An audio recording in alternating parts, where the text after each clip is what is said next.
Hey everyone, it's me again, Math Wednesday with a Learning Liaison, and I am your guest star, Pryia. Okay, I know. At least I didn't promise. I said maybe. So you get another day of me. So you know what? Let's go ahead and get started. So question one is an algebra question. We can typically see it in middle or high school math, right? And all they're asking us to do is to simplify. Simplify may seem pretty easy, but it looks a little complicated. So let's dissect it and see what we can do with it. So what do we notice? We notice that we have 3x squared, that's all being squared. And then we have that multiplied by 3x to the negative 6 power, and then that's all over 2x to the negative 2, all that is squared. All right, seems a little complicated, but let's take it step by step and let's solve for it. So first thing I know I need to do is figure out what I'm doing with my exponents. I know that seems a little scary, but let's start there. So that squared is actually saying 3x squared times 3x squared. Because remember, if we have 3 squared, we have 3 times 3, and that gives us 9. So we're doing the same thing here. Well, remember, I start with my numbers, then I do my variables. So 3 times 3 is going to be 9. X squared and x squared. Remember, when you're multiplying variables, you will be adding your exponents, so x to the 4th. And I'm going to keep that other guy just the way he is right now. And that's going to be all over.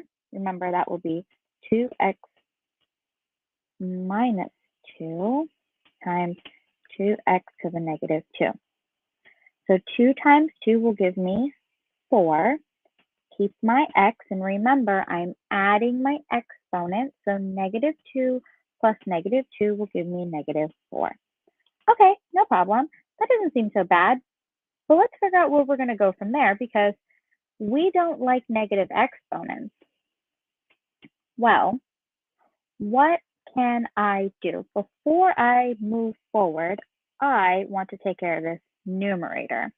I see that in the numerator, I have x's and I have numbers. I can multiply them because that's what it says. The bases are the same. So I'm going to go ahead and reduce my numerator before moving forward.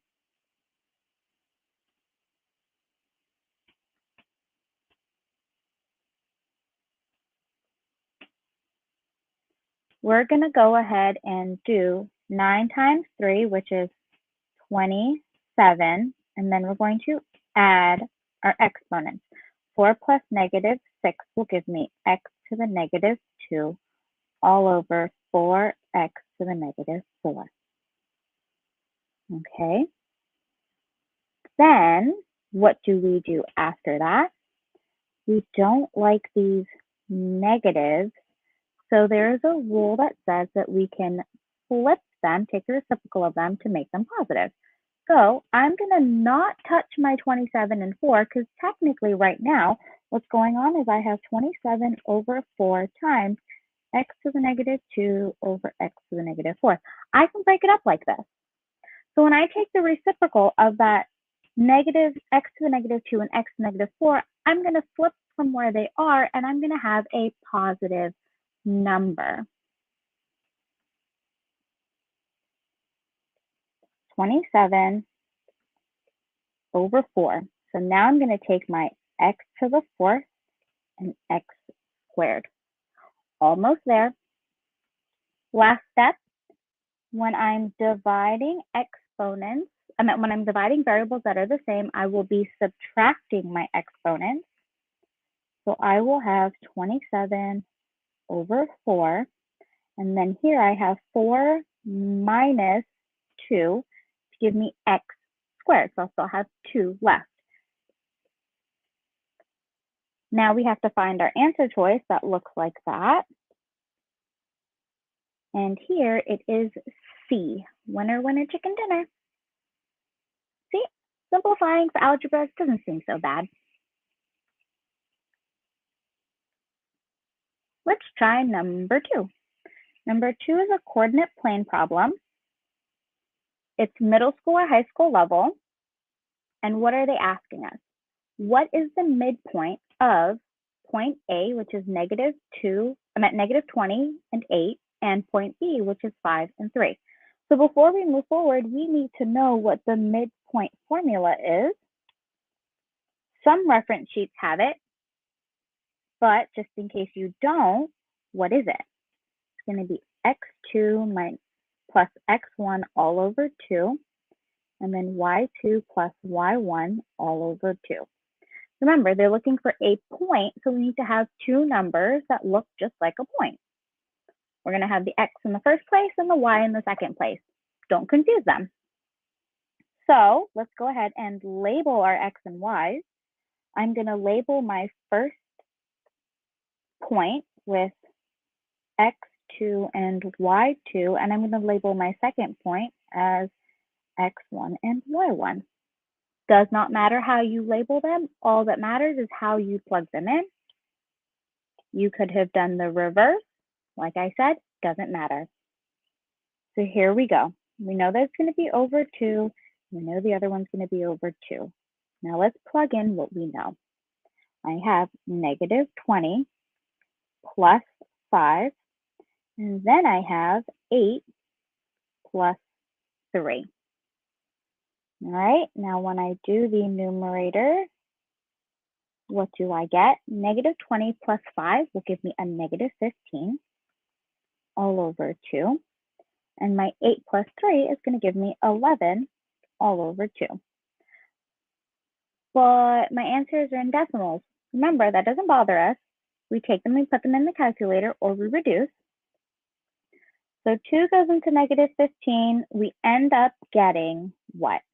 Negative 7.5 if you put it in the calculator, or negative 7.5, which turns into 0.5.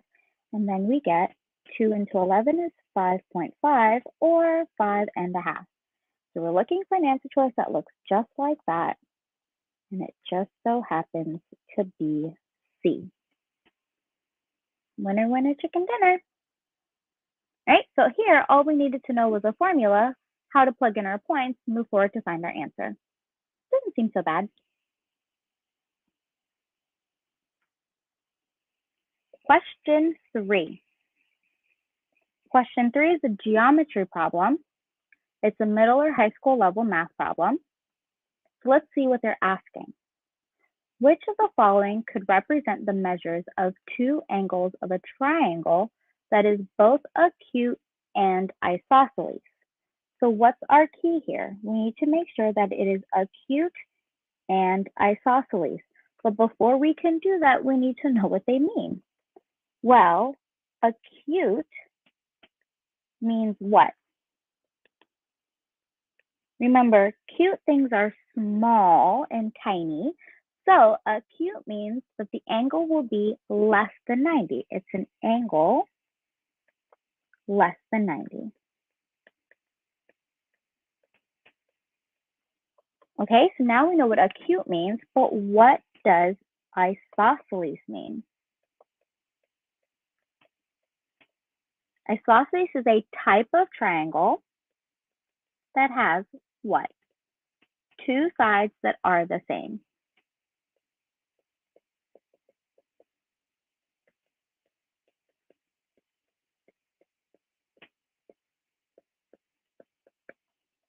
So two sides that are congruent is the same as saying two sides that are the same. So now we know what isosceles means and what acute means. Well, now we have to figure out which of our answer choices will be the correct answer choice. Well, I like the way A and D look because they both automatically tell me that I have an isosceles triangle. Well, how do I know that? They told me that two of the angles are already going to be the same. So I'm going to start there. I'm going to start with my 41 and 41 and see where that takes me. So when I do 41 plus 41, what do I get? Why am I doing that? I know that every triangle has what? I know that every triangle has three sides, so they have three angles. If two of my angles are 41 and 41, I still need to know what my third angle is to know if the triangle is acute, obtuse, right, and etc.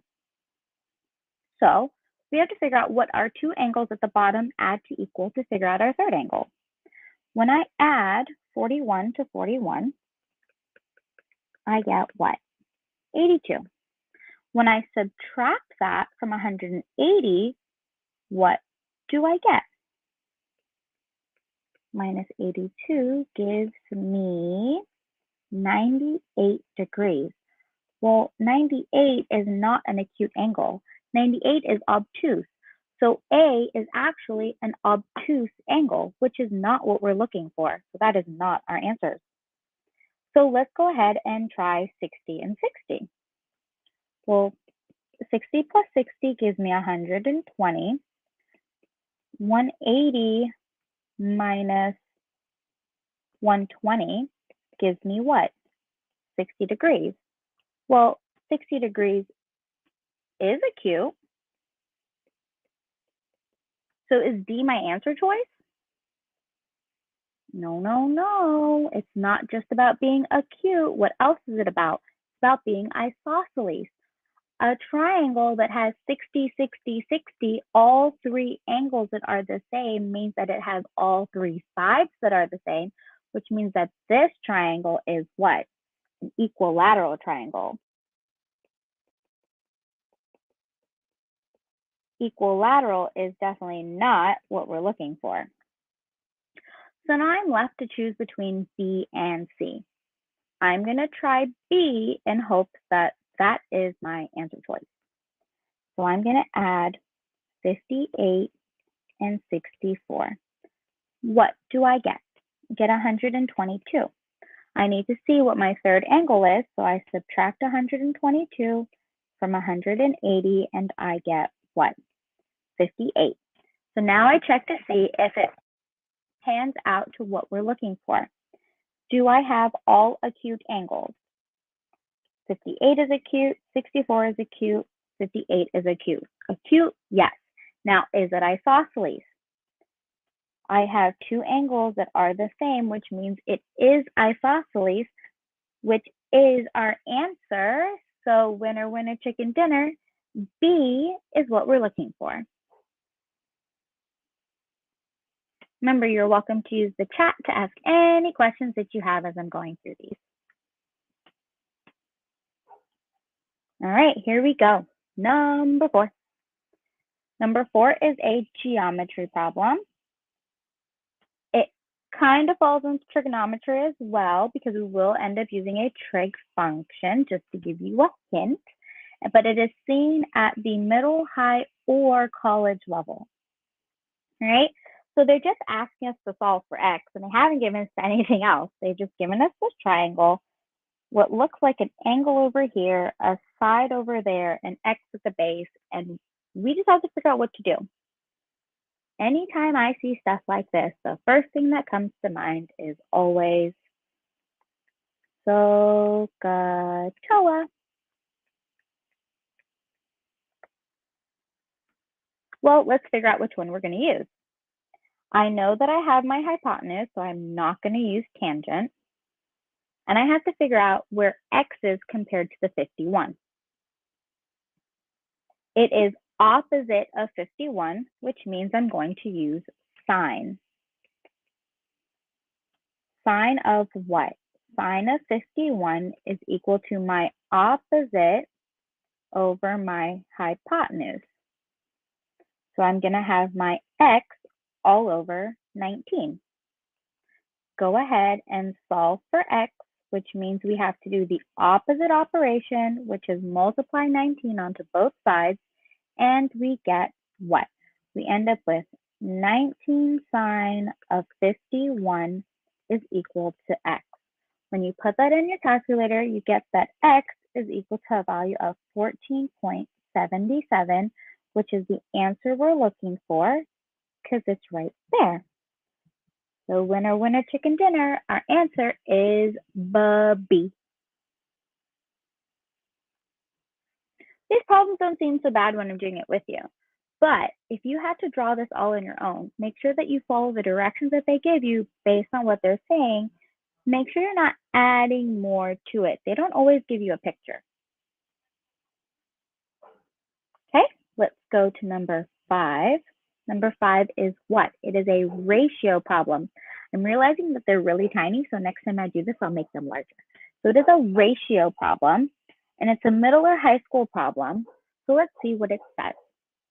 A study conducted in Atlanta, Georgia, found that 4 in 9 people exercise daily. Okay, that seems pretty important. Then what? They tell us that if 17,680 people exercise daily, how much of the population does not exercise daily? So they told me population for people that exercise daily, and they want to know what? They want to know how much of the population does not exercise daily. Okay, well, that throws me for a loop because what do I have? I have 4 in 9 people. Well, what does that 4 in 9 people mean? So 4 in 9 people tell me what? It tells me 4 people that exercise daily to what? To my population or my total. Does that have anything to do with people that don't exercise daily? No, I have to actually make a new ratio in order to be able to solve the problem. So looking at this, I have to figure out how many people do not exercise daily to figure out what's going on. Well, if I drew it out, we'd have a better understanding. So here are my 4 people that exercise daily.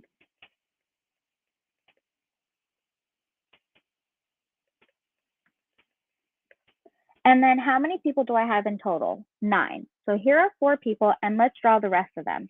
So here's 5, 6, 7, 8, 9. So how many people do not exercise daily? 5.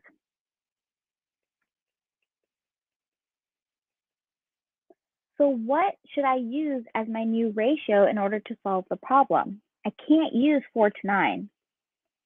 4 to 9 is based on people that exercise daily and the total population. But the question's asking me what? It's asking me about people that do not exercise daily. So I have to use a proportion, a ratio of 4 to 5. My people that exercise daily to my people that don't exercise daily.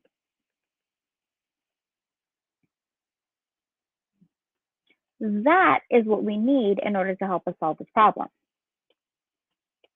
I know that I can write ratios as fractions, so I'm actually going to write it as a fraction. And I know that I can solve if I know what my other fraction looks like. So I'm going to put my daily on top and my not daily on the bottom. What else did they tell me about my daily exercisers? They told me that there were 17,680 people that exercise daily. Those people are going to go on the top. We do not know the population for the people that don't exercise daily, so we put an X on the bottom. Let's go ahead and cross multiply to find our answer. Well, 5 times 17,680 gives us what? 88,400 is equal to 4x. Last step, solve for x. X is equal to what? 22,100. Those are the people that do not exercise daily based on the population. So our answer here is D, 22,100. Winner, winner, chicken dinner. The complicated part about this problem is figuring out the ratio that you need to choose. Once you get your ratio, you can move forward. If you use the wrong ratio, keep in mind it's probably an answer choice. So you may feel that you did the problem correctly, but you did not. All right, let's try number 6. Number 6 is an algebraic thinking problem. There's another way of saying algebra. It is a middle and high school level, so let's see what they have in store for us. So they tell us that a tank can be filled by pipe A in 5 hours, seems pretty important, and pipe B in 8 hours, with each tank working on its own. Okay, so when the tank is full and a drainage hole is open, the water is drained in 20 hours. Seems pretty important. If initially the tank was empty and someone started the two pumps together but left the drainage hole open, how long does it take for the tank to be filled? Okay, so we've got a lot of information going on. We need to remember that the tank is filling based on the two pumps, but the drainage is open. So we look at our answer choices for guidance, and they just tell us that we're either going to have a fraction or a whole number, which tells us we have to do some comparing. So let's start figuring out what's going on. If I fill a tank, I am considering what, or looking at what in terms of the tank? The volume. Let's make volume equal to V.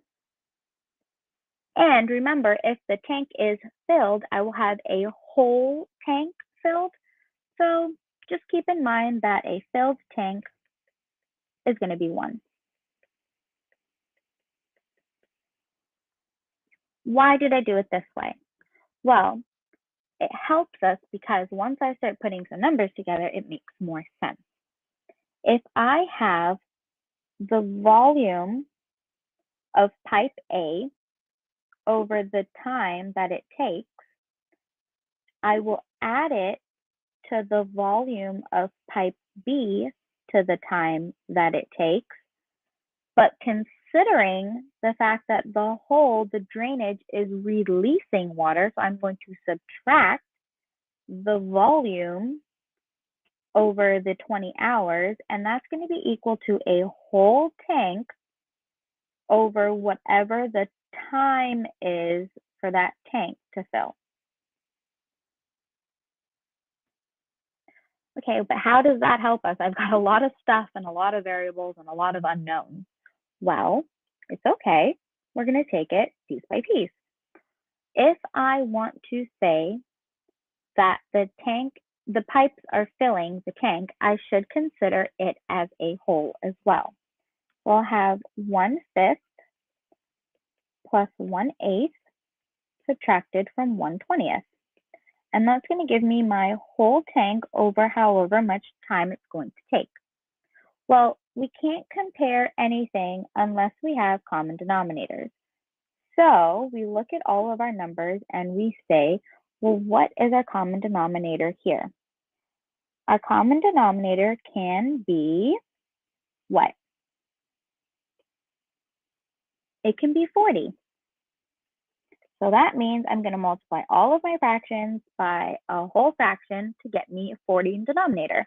Well, here I'm going to do 8/8. Here I'm going to do 5/5. And here I'm going to do 2/2. When I do that, I get what? I get 8/40 plus 5/40 minus 2/40 is equal to 1/t. Okay, that looks a little bit better. It looks a lot easier to solve. So let's go ahead and solve. What do I happen to get? Well, 8 plus 5 minus 2 gives me what? It will give me 11/40 is equal to 1/t. But 1/t is not my t by itself. I still have to figure out what my t is. So the best way to do this is to solve it the way we've generally been solving all proportions. 11/40 is equal to 1/t cross multiply. So I'll get 40 is equal to 11t. What we're looking for is t by itself, so divide both sides by 11. And what do I get? I get that t is equal to 40/11. Let's see if it's an answer choice before we do anything else, which looks like the D. Winner, winner, chicken dinner. So the key here was to remember that we had things pouring into the tank while we had water leaving the tank. So we have to figure out what we're adding and subtracting in order to figure out our total that it will take.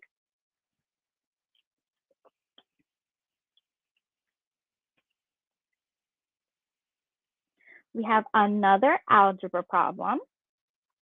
So here we can expand, because that's what they're asking us to do, is expand what we see.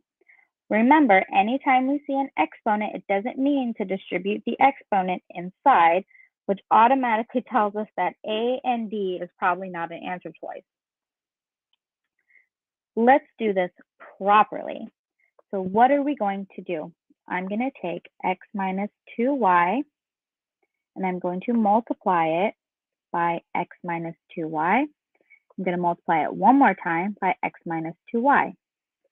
I have x minus 2y 3 times, which is what I'm looking for, and now I'm going to solve. I'm going to FOIL the first two, and then I'm going to worry about the last guy. So I'm going to get x squared. X times x is x squared. X times negative 2y is negative 2xy. I like to keep them in alphabetical order. Then I'll have negative 2xy again. And negative 2y times negative 2y is positive 4y squared. Then I'm going to keep everything the way that I see it and bring down my x minus 2y. Okay, I'm going to combine like terms here. So I'll get x squared, negative 2 minus 2 is negative 4xy plus 4y squared. Keep x minus 2y there. Okay, doesn't seem so bad. Now we have to multiply again. But remember, we're going to multiply one variable or one term at a time. So I'm going to do x times x squared. That's x cubed. X times negative 4xy is negative 4x squared y. And x times 4y squared is positive 4xy squared. Now I'm going to do negative 2 times x squared is going to give me negative 2x squared y. Negative 2 times negative 4 is positive 8xy squared. And the last term, negative 2 times positive 4 is negative 8y cubed. Okay, deep breath. We're almost there. We're going to combine like terms.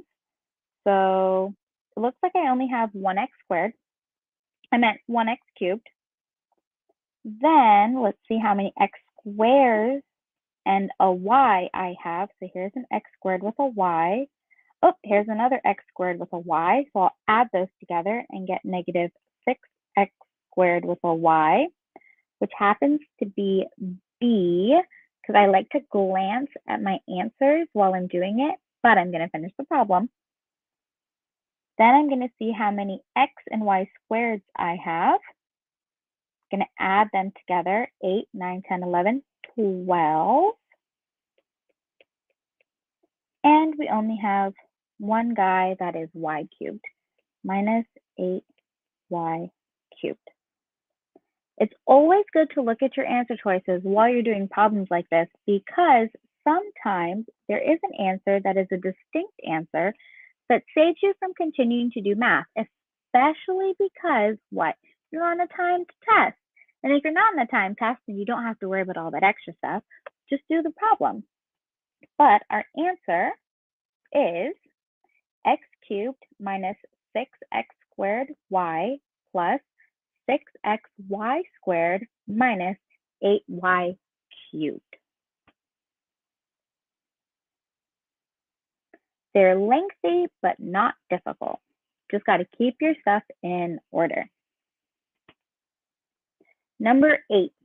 I know that I like to throw derivatives at you guys. Today, it's all about just knowing some other properties. So we are going to take the derivative, which is a calculus problem, which can be seen in high school or college level math, right? So what are we doing here? Here, we're taking the derivative of y, which is ln of x. Anybody that knows derivatives should know that the derivative of ln of x will give you what? 1 over x. But that's not an answer choice. So do you just keep taking the derivative in hopes that you can find the answer choice that you're looking for? No. You have to find another way to write this. So 1 over x can also be written as what? Well, what do I know about it right now? I know that x has a power to what? Has a power of 1. Just like earlier when I took the reciprocal, I can take the reciprocal of this and take the x and put it in the numerator. When I do that, what do I get? X to the negative 1, all over 1. And remember, anything over 1 is just itself. So my answer is going to be B, x to the negative 1. Winner, winner, chicken dinner. So it's little things like this that helps us when we're doing problems. Something to keep in mind is, on a side note, if I had the square root of x, what is another way to write that? I can rewrite it as x to the half power. And the same goes for if I had 1 over the square root of x, I can rewrite it as 1 over, not over the square root of x. That's what we already have, 1 over x to the half power.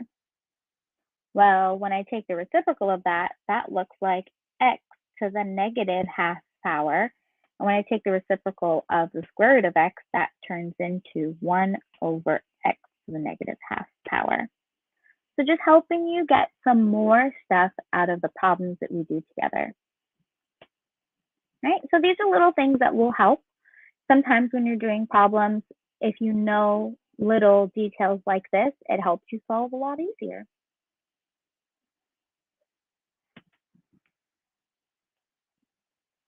Number 9. Okay, here we go. It is a what? It is an algebra problem. So they're asking me to what?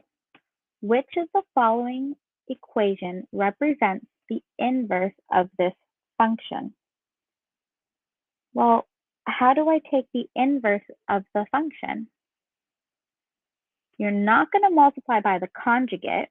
If anybody knows what the conjugate is, that would be 1 minus 3x. That's not going to give us the inverse of this. So what do I need to do? I need to figure out a way to solve for the problem. Well, let's talk about some steps that will help us. For step 1, what are we going to do? Rewrite the problem. But how are we rewriting the problem? The problem. We're going to switch the x and the y. Oops, I just wrote y and y. I apologize. We're going to switch the x and y. When we switch the x and y, it doesn't matter how many y's there are and how many x's there are. No matter how many there are, you switch them to the opposite, right? And then after we do that, we're going to solve for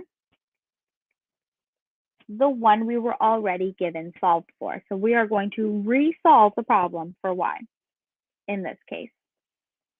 If x equaled all of this stuff, when we flipped it, when we switched the terms, we would then solve for x again.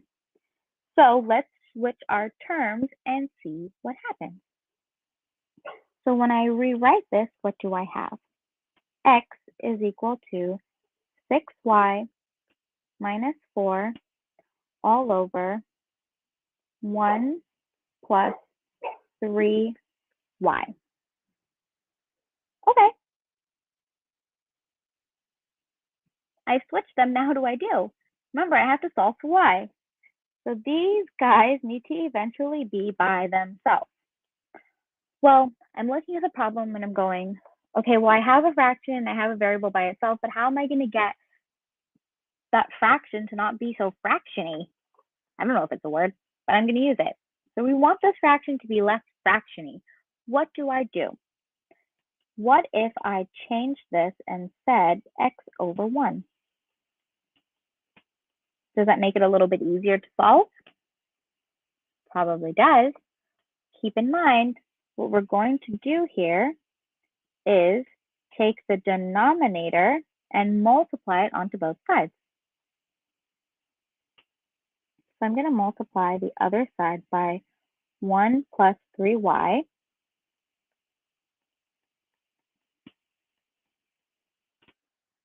by the x. Well, my denominator will go away with what I multiplied by, and I will keep the 6y, let me keep it on the same side. I will keep everything the way that I see it, and then I'll do the problem. 1 plus 3y times x is equal to what? 6y minus 4.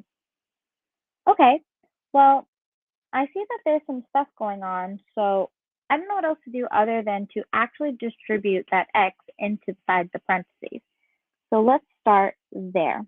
I'm going to do x times 1 to give me x, and x times 3y is going to give me 3xy. That's going to be equal to 6y minus 4. Okay, but what do I do now? Remember, what are we solving for? Solving for y. So I need y by itself. Well, how is that going to be possible? There's so much stuff going on right now. Well, what can I do? By distributing it, it kind of only made it a little bit more complicated, but we're going to figure this out. So what do I do from here? If I subtract 3xy onto both sides, what do I now get? I'll get x is equal to 6y minus 4 minus 3xy. This is looking very complicated very quickly. But don't worry, we're not finished yet. I still need y by itself. Well, there's a term over there that I don't want over with the y's. So which one am I going to move now? I'm going to add 4 to both sides to try to eliminate what's going on with my y terms. So what do I now have? I have x plus 4 is equal to 6y minus 3xy. Okay, now I've got some stuff on one side, some other stuff on the other side, but we haven't solved for y yet. We just keep moving stuff all around and we keep flip-flopping stuff, but we haven't gotten anywhere where we need to be. Well, if I want y by itself, I need to figure out how to isolate it. The only thing I can figure out with 6y and negative 3xy would be to isolate it by removing a y, factoring out a y. So if I factor out a y, what will I have left? I will have 6 minus 3x, and that is still equal to x plus 4. Whew, okay, that's looking a little better now. I'm hoping this makes a little bit more sense. Does anybody see the last-ish step that we have to do? If we have 6 minus 3x with the y that we don't want there, what do we need to do to get rid of it? We have to divide both sides because right now it is being multiplied. So we will divide both sides by 6 minus 3x. And we're going to get our answer. Y is equal to what? X plus 4 all over 6 minus 3x. Okay, so A says not what we're looking for.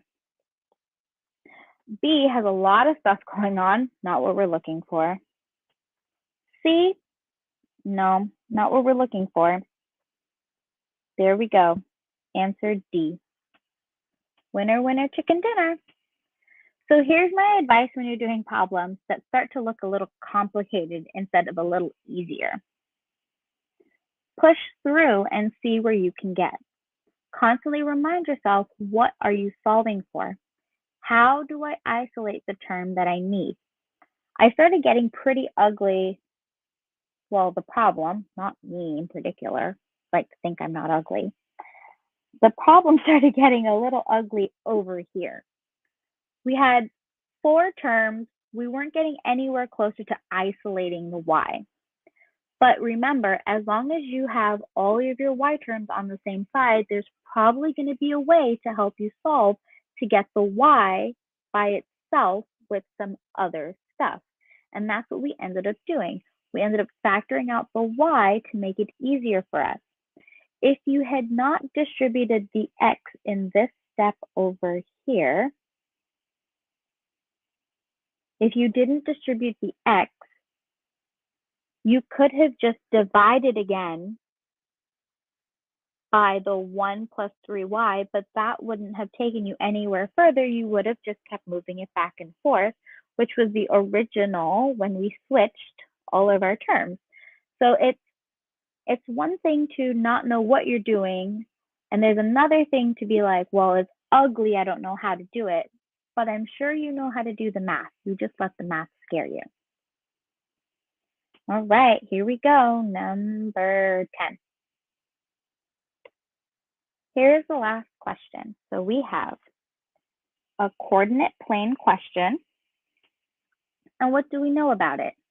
We know that it is from a middle or high school level math. And the question is asking us what? Which of the following is the equation of the line on the xy plane that passes through the points -2, -7, -2, and -2, -7? Well, what does that even mean? I have 2 points. They don't give me anything else. They're asking me how it passes through a line. Well, where is this said line coming from?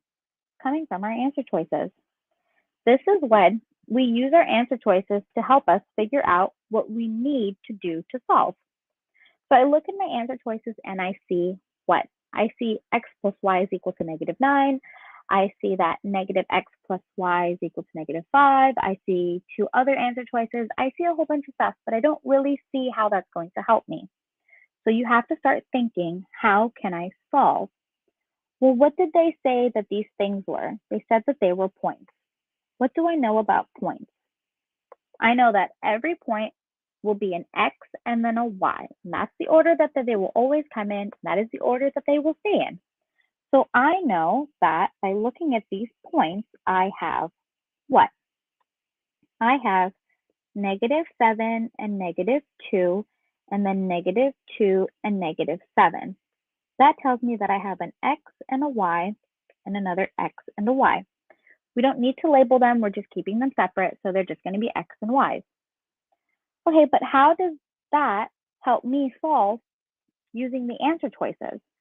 Well, we're going to start with an answer choice and we're going to see if it works.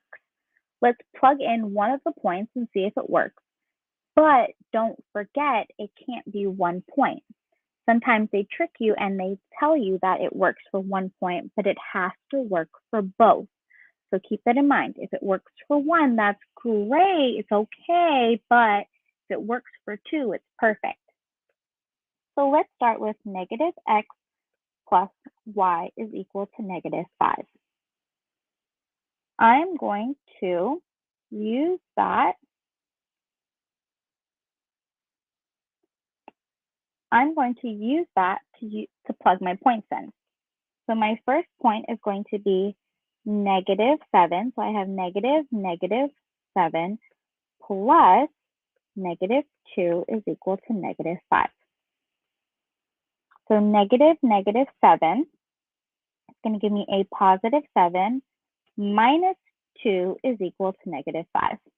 Okay, when I subtract, I get a +5 is equal to a -5, So that doesn't make any sense.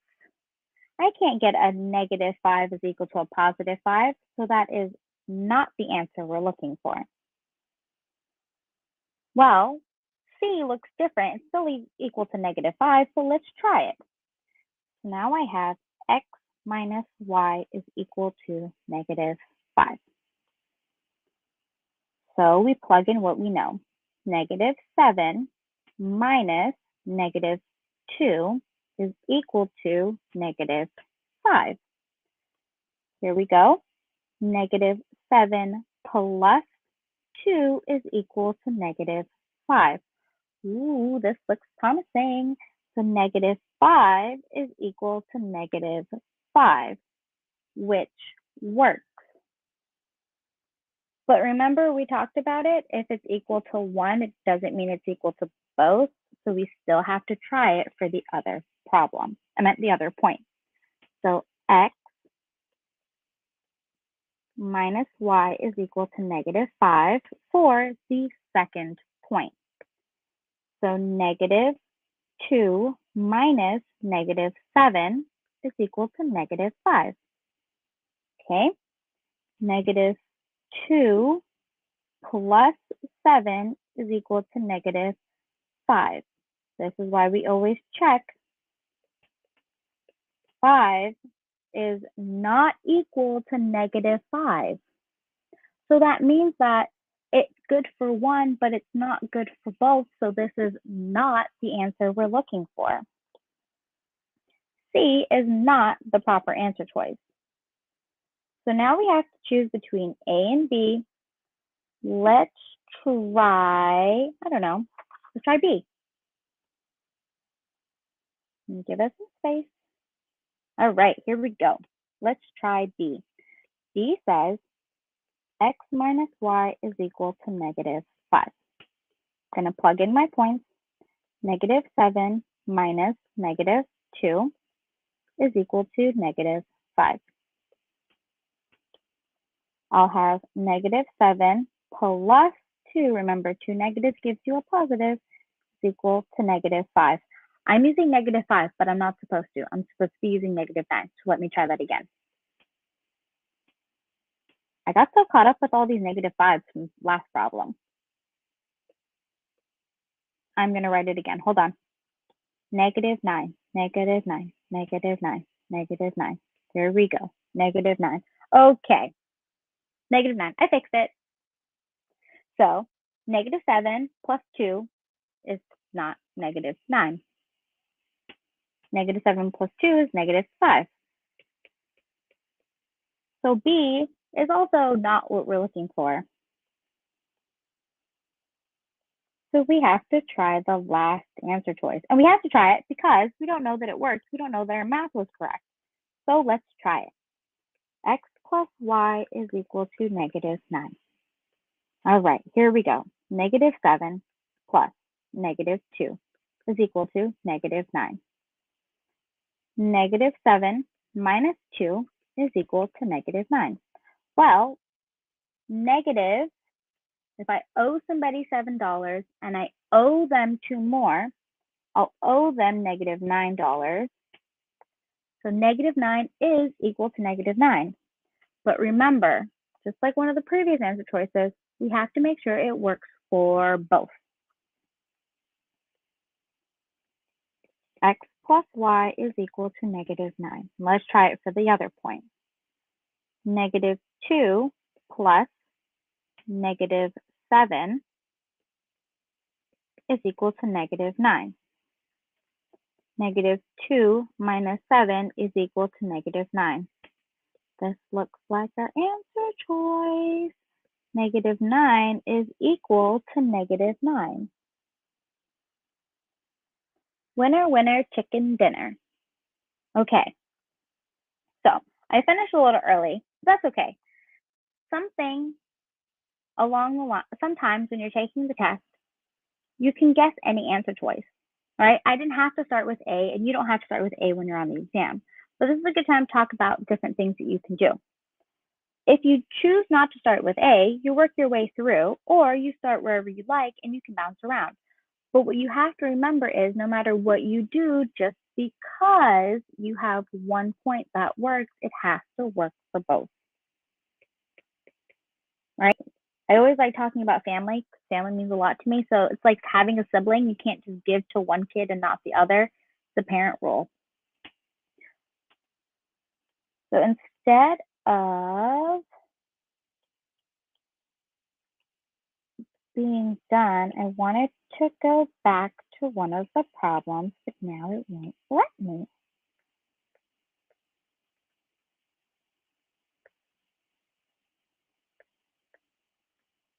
Okay, I wanted to talk about the ratio problem. I was actually scared I was going to run out of time, and I didn't have enough time to talk about this one. So why did I bring this one back up? This one's important because, like I said earlier, you have to know how to use your ratios, right? This isn't just a straightforward ratio. This is a ratio that you have to solve on your own based on information that you are given but missing all at the same time. So key things here when you're doing a problem is to always label everything, right? If I didn't label my exercise daily and my population, my 4 to 9, I would not have realized that that is not the ratio I needed to use. It's very easy to think that that's the ratio you can use moving forward. So let's talk about other ratios that don't work for this problem and why they don't work. So I'm actually going to just clear out all the good stuff so we can talk about some stuff that isn't so great. So things that don't work and why they don't work, not just because I said they don't work. Okay, so remember we talked about the 4 to 9 ratio. We talked about being the people that exercise daily to the population, right? And that's the population that exercise, the overall population. It's good to understand what other ratios would look like. So if you had used the 5 to 9 ratio, what does that mean in this case? I'll write that a little bit larger. The 5 to 9 ratio tells us that people that don't exercise daily, so I'm just going to call them not daily, to the population, but the overall population. In the problem, they didn't give us an overall population. What did they give us? They gave us people based on the exercise daily. So 5 to 9 would not have given you a correct answer either, right? So it's about making sure that you understand, you know how to create new ratios. New ratios aren't always a thing, but sometimes they might be. So it's about finding your key players in your question. The people that they gave us were here, the people that exercise daily. They also gave us the people that exercise daily over there, which is that 4.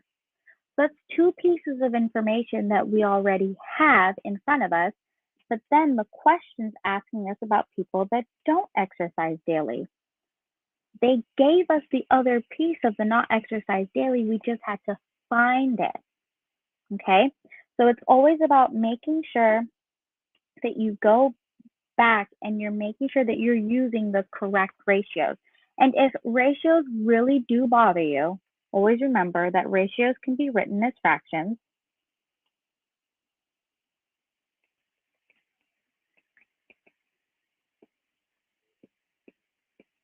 And if you like fractions instead of a ratio, write it out like that. So I would have simply wrote 5 over 9 and labeled it as not daily. These are my not daily exercisers and my population overall. Right? And remember, these are ratios that do not work for the problem to help us understand why the ratio of 4 to 5 was the correct ratio. Remember, 4 to 5 is the exercise daily people to the not daily people. And that is what we needed in order to solve the problem. All right, I'm done rambling for today. I just wanted to make sure to talk about that because I know that you're probably staring at me like, well, what did she do? So what do I always tell you? I tell you a big fat thank you for letting me be here on a Math Wednesday. And aside from these lovely videos that we do, we also have extra help. There's online tutoring available at the Learning Liaison, right? So you can hire a personal tutor, a tutor that will help you on anything that you need help with. And aside from all of that great stuff, we also have our lovely boot camps. And for the boot camps, you can receive a discount if you use Think35. All right, guys. Like I said, I don't know if I'll be here next week, but I hope you smile if you see me again. And until next time, everybody, have a great one.